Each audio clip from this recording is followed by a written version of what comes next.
Hey guys, welcome to our channel. இன்றைக்கி வீடியோவில் நம்ம என்ன டாபிக் பற்றி பார்க்க போகிறோன்னா, யார் உங்களுக்கு கால் பண்ணணும்னு நீங்கள் நினைக்கிறீங்களோ அந்த பர்சனை வெறும் ஒரு நிமிஷத்தில் ஃபோன் செய்ய வைக்கக்கூடிய ஒரு பவர்ஃபுல்லான மேனிஃபெஸ்டேஷன் டெக்னிக் தான் இந்த வீடியோவில் நம்ம பார்க்க போகிறோம்.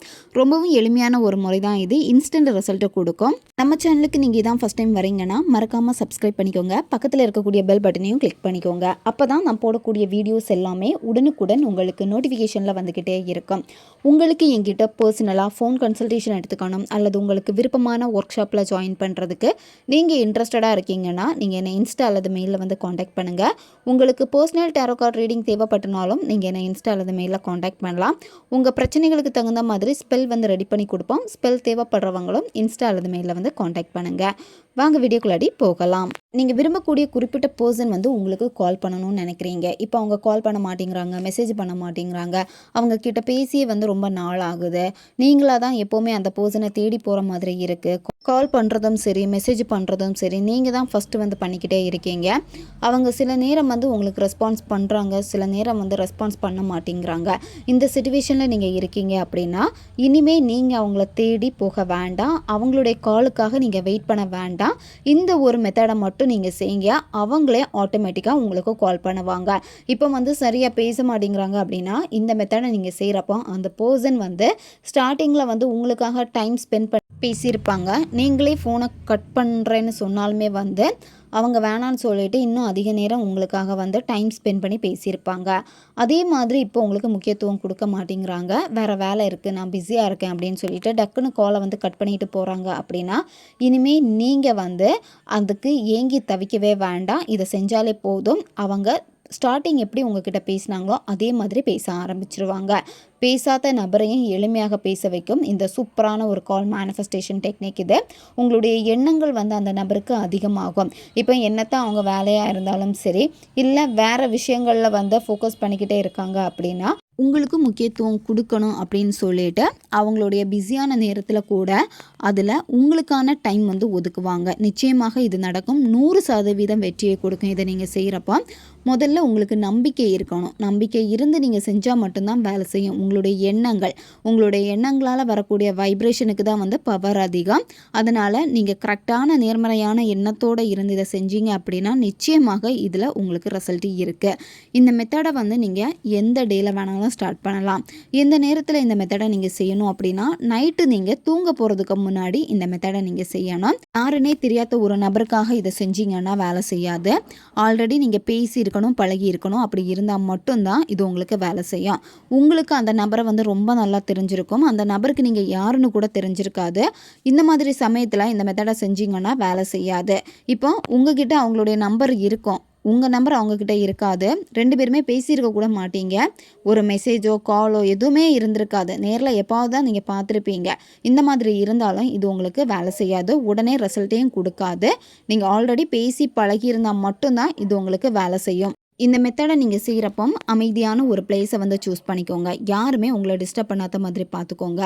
மெத்தடை செய்கிறப்ப யாராச்சும் வந்துருவாங்களோ அப்படின்னு பயந்து நீங்கள் மெத்தடை செய்யக்கூடாது. அப்படி செஞ்சீங்கன்னா இது உங்களுக்கு வேலை செய்யாது. இந்த மாதிரி நீங்கள் செய்கிறப்போ உங்களுடைய மைண்டு பார்த்திங்கன்னா ஒருநிலைப்பட்டு இருக்காது. சரியா, ஃபோக்கஸ் கரெக்டாக இருக்காது. அதனால் இதில் நீங்கள் இன்ஸ்டன்ட் ரிசல்ட்டை பார்க்க முடியாது. மனம் ஒருநிலைப்பட்டு இருக்கணும். நீங்கள் யாருக்காக செய்கிறீங்களோ அந்த நபர் மேலே உங்களுக்கு கோபமோ வெறுப்புணர்வு எதுவுமே இருக்கக்கூடாது. அந்த நபருக்கு மேலே உங்களுக்கு எப்படி ஸ்டார்டிங்கில் லவ் இருந்தோ அதே லவ் கேரோடு தான் நீங்கள் செய்யணும். அப்படி இருந்தால் மட்டும்தான் இது உங்களுக்கு வேலை செய்யும். கோபத்தோடையும் வெறுப்போடையும் உட்காந்துட்டு இதை நீங்கள் செய்கிறப்ப என்னாகும் அப்படின்னா இன்னுமே அந்த நபருக்கு உங்கள் மேலே கோபம் வெறுப்பு அதிகமாகும். உங்களுக்கும் கோபம் வெறுப்பு அதிகமாகும். இந்த மாதிரி தான் இருக்கும். இன்னும் விலகி தான் போவாங்க. ஏன்னா உங்களுடைய எண்ணங்களை சார்ந்து இதை செய்கிறீங்கல்ல, அப்போ இந்த வைப்ரேஷன் உங்கள் பர்சன்கிட்ட போய் சேரும். அப்போ இன்னும் விலகி தான் போவாங்க. அதுக்காக தான் சொல்கிறது, உங்களுக்கு என்ன விஷயம் வேணுமோ அந்த விஷயம் உங்களுக்கு நடந்து முடிஞ்ச மாதிரி உங்களுடைய எண்ணங்களை சரியாக வச்சு பண்ண சொல்கிறது. இந்த மெத்தடை உங்களுடைய நண்பர்களுக்காக செய்யலாம், ரிலேஷன்ஷிப்பில் இருக்கிறவங்க செய்யலாம். கணவன் மனைவிக்கு இடையில் பிரச்சனை இருக்குது, அவங்க எனக்கு கால் பண்ண மாட்டேங்கிறாங்க, என்கிட்ட பேசணும் அப்படிங்கிறப்போ நீங்கள் இதை தாராளமாக பயன்படுத்தலாம்.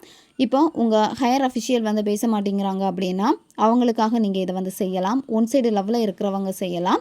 இந்த மாதிரி யாருக்கு வேணும்னாலும் நீங்கள் பயன்படுத்தலாம். ஆல்ரெடி நான் சொன்ன மாதிரி 2 பேருமே ஒருத்தருக்கு ஒருத்தர் பேசி பழகி இருக்கணும். அப்படி இருந்தால் தான் இது உங்களுக்கு ரிசல்ட்டை கொடுக்கும். இந்த மெத்தடில் உங்களுக்கு தேவைப்படுறது ஒரு A4 ஷீட் பேப்பர் எடுத்துக்கோங்க. A4 ஷீட் பேப்பரில் வந்து பாதி பேப்பர் எடுத்துக்கோங்க. ரிலேஷன்ஷிப்பில் இருக்கிறவங்க, ஒன் சைடு லவ்வில் இருக்கிறவங்க ரெட் கலர் பென் வந்து பயன்படுத்திக்கோங்க. நண்பர்களுக்காக செய்கிறீங்க, வேறு பர்சனுக்காக செய்கிறப்போ ப்ளூ கலர் பென் வந்து பயன்படுத்திக்கோங்க. இந்த மெத்தடை வந்து அமைதியான ஒரு பிளேஸில் உட்காந்துட்டு செய்யுங்க. வெறும் தரையில் உட்காரக்கூடாது, ஏதாச்சும் விரிப்பு போட்டு உட்காந்துக்கோங்க. அப்படி இல்லைனா உங்கள் பெட்டில் உட்காந்துட்டு கூட இந்த மெத்தடை நீங்கள் செய்யலாம். நீங்கள் இந்த மெத்தடை செய்கிறப்போ ஒரு கேண்டில் அல்லது தீபம் ஏற்றி வச்சுக்கோங்க. அந்த தீப ஒளியில் உட்காந்து இந்த மெத்தடை நீங்கள் செய்யுங்க. நீங்கள் எடுத்து வச்சுருக்கக்கூடிய பேப்பரில் வந்து இதை நீங்கள் எழுதணும். இப்போ வந்து உங்களுக்கு வீடியோ ஸ்க்ரீன்லேயே வரும், பார்த்துக்கோங்க. ஃபஸ்ட்டு உங்கள் பர்சனுடைய பேரை வந்து மேலே வந்து நீங்கள் எழுதிக்கோங்க. உங்கள் பர்சனை நீங்கள் என்ன நேமில் அதிகமாக கூப்பிடுவீங்களோ அந்த பெட் நேமே வந்து நீங்கள் எழுதிக்கோங்க. அல்லது மொபைலில் வந்து நீங்கள் என்ன நேமில் சேவ் பண்ணியிருக்கீங்களோ அந்த நேம் கூட நீங்கள் இங்கே எழுதிக்கலாம். அதுக்கப்புறமா இந்த நம்பரை எழுதணும். 82364721 இந்த நம்பரை எழுதிக்கோங்க. இந்த நம்பரை எழுதிட்டு அதுக்கப்புறமா கீழே வந்து 3 லைன் வந்து நீங்கள் வரையணும். அதுக்கப்புறமா கால் மீன்னு எழுதிட்டு அதுக்கு கீழே ரைட் நவுன்னு எழுதிக்கோங்க. அடுத்து வந்து 369 இந்த நம்பரை எழுதணும். அதுக்கு கீழே வந்து 3 லைன் வந்து போடணும். போட்டுட்டு அதுக்கப்புறமா உங்கள் பேரை வந்து எழுதிக்கோங்க. உங்கள் பர்சன் உங்களை என்ன நேமில் அதிகமாக கூப்பிடுவாங்களோ, உங்களுக்குன்னு ஒரு பெட் நேம் அவங்க வச்சுருக்காங்க அப்படின்னா அது கூட நீங்கள் எழுதிக்கலாம். அதுக்கப்புறமா வந்து 369 வந்து கீழே எழுதிக்கோங்க. கீழே எழுதிட்டு 3 லைன் வந்து நீங்கள் போட்டுக்கோங்க. சரியா? இதுதான் நீங்கள் ஃபஸ்ட்டு வந்து எழுதணும். எழுதுகிறப்ப வந்து அந்த பர்சன்கிட்டேருந்து உங்களுக்கு கால் வருது அல்லது மெசேஜ் வருது அப்படின்னு அது நடந்துடுச்சுன்னா நீங்கள் எவ்வளோ சந்தோஷப்படுவீங்களோ அந்த உணர்வு நிலைகளோடு நீங்கள் எழுதணும். எழுதிட்டு அடுத்து என்ன பண்ணணும் அப்படின்னா, நீங்கள் உங்களுடைய பேரை வந்து சைடில் எழுதணும். பார்த்துருக்கீங்களா? சைடில் ரவுண்டாக எழுதியிருக்கு உங்கள் பேர், அடுத்து 369 உங்கள் பேர் 369. இந்த 369 எழுதுகிறப்போ கீழே 3 லைன் வந்து கண்டிப்பாக போடணும், நீங்கள் மறக்கக்கூடாது. இந்த மாதிரி நீங்கள் எழுதிட்டு அதுக்கப்புறம் என்னென்னா இதை சுற்றி வந்து ஒரு ரவுண்டு போட்டுக்கோங்க. ரவுண்டு போட்டுட்டு இந்த பேப்பருக்கு மேலே வந்து ஏதாச்சும் ஒரு பர்ஃப்யூம்னால் வந்து நல்லா ஸ்ப்ரே பண்ணிடுங்க. ஸ்ப்ரே பண்ணிவிட்டு அடுத்து என்ன பண்ணணும் அப்படின்னா, உங்களுடைய இடது கையில் இந்த பேப்பரை வச்சுட்டு வலது கையை இந்த பேப்பருக்கு மேலே வச்சுட்டு லைட்டாக வந்து நீங்கள் தேய்க்கணும். சரியா? உங்களுடைய வலது கையால் இந்த பேப்பரை வந்து லைட்டாக தேய்ச்சிக்கோங்க. தேய்க்கிறப்பவே வந்து உங்கள் பர்சனுடைய பேரை சொல்லிவிட்டு call me right now, call me right now இந்த வார்த்தையை வந்து நீங்கள் ரிப்பீட்டடாக சொல்லணும். கவுண்டிங் வந்து முக்கியம் கிடையாது. அவங்க கிட்டேருந்து உங்களுக்கு கால் வருது, அந்த கால் நீங்கள் பார்த்ததும் அவ்வளோ சந்தோஷப்படுறீங்க. உங்கள் பர்சன் அட்டன் பண்ணி பேசுகிறப்போ அவங்களுடைய வாய்ஸ் வந்து உங்களுக்கு கேட்குது. ரொம்ப ஹாப்பியாக அவங்க உங்ககிட்ட பேசுகிறாங்க. நிறைய நேரம் உங்ககிட்ட பேசுகிறாங்க. ஸ்டார்டிங் எப்படி உங்களுக்காக டைம் ஸ்பெண்ட் பண்ணாங்களோ அதே மாதிரி உங்ககிட்ட பேசிகிட்டு இருக்காங்க அப்படின்னு அதை கற்பனை பண்ணிக்கிட்டே call me right now, call me right now அப்படின்னு நீங்கள் சொல்லணும். சொல்லிவிட்டு இந்த பிரபஞ்சத்திற்கு மனசார நன்றியை தெரிவிங்க. மனசார நன்றியை தெரிவிச்சுட்டு இந்த பேப்பரை வந்து நீங்கள் என்ன பண்ணணும் அப்படின்னா 3 அல்லது 4 மடிச்சிடுங்க. மடித்து உங்களுடைய தலகாணிக்கு அடியில் வச்சுட்டு நீங்கள் தூங்கணும். நீங்கள் இந்த மெத்தடை முடிச்சதுக்கப்புறமா உடனே தூங்கிடணும். போயிட்டு ஆன்லைனில் அந்த நபர் இருக்காங்களான்னு செக் பண்ணக்கூடாது. இல்லை அவங்க ஏதாவது போஸ்ட் போட்டிருக்காங்களா, இல்லை எப்போ வந்து லாஸ்ட்டாக வந்தாங்க அப்படின்னு செக் பண்ணவே கூடாது. மற்றவங்க கிட்ட பேசக்கூடாது, மொபைல் எடுத்து பார்க்கக்கூடாது, எதுவுமே பண்ணக்கூடாது. உடனே நீங்கள் படுத்து தூங்கிடணும். நீங்கள் மறுநாள் காலையில் எந்திரிச்ச உடனேயே இந்த பேப்பரை நீங்கள் என்ன பண்ணணும் அப்படின்னா உங்களுடைய மொபைல் பவுச்சில் நீங்கள் வச்சுக்கோங்க. அப்படி இல்லைன்னா நீங்கள் அதிகமாக யூஸ் பண்ணக்கூடிய உங்களுடைய பேக்கில் வந்து வச்சுக்கோங்க. உங்கள் கூடவே இந்த பேப்பர் வந்து இருக்கிற மாதிரி நீங்கள் வச்சுக்கோங்க. அவங்கக்கிட்டே இருந்து கால் வந்ததுக்கப்புறமா என்ன பண்ணணும் அப்படின்னா இந்த பேப்பரை நீங்கள் எரிச்சிடலாம். எரித்து சாம்பலை காற்றில் ஊதி விட்டுருங்க. எப்போவுமே ஒவ்வொரு விஷயத்துலையும் நீங்கள் சக்ஸஸ் பண்ணுறீங்க அப்படின்னா மனசார பிரபஞ்சத்திற்கு நன்றியை தெரிவிங்க. நன்றி உணர்வு வந்து ரொம்ப ரொம்ப முக்கியம். எவ்வளோக்கு எவ்வளோ நீங்கள் நன்றியோடு இருக்கீங்களோ நிச்சயமாக உங்கள் லைஃப்பில் நிறைய மிராக்களை நீங்கள் பார்ப்பீங்க. ஓகே காய்ஸ், தேவைப்படுறவங்க இதை பயன்படுத்திக்கோங்க. நம்ம சேனல் உங்களுக்கு பிடிச்சிருக்குன்னா மறக்காமல் சப்ஸ்கிரைப் பண்ணிக்கோங்க. வீடியோவை தேவைப்படுற உங்கள் ஃப்ரெண்ட்ஸுக்கும் மறக்காமல் ஷேர் பண்ணுங்கள்.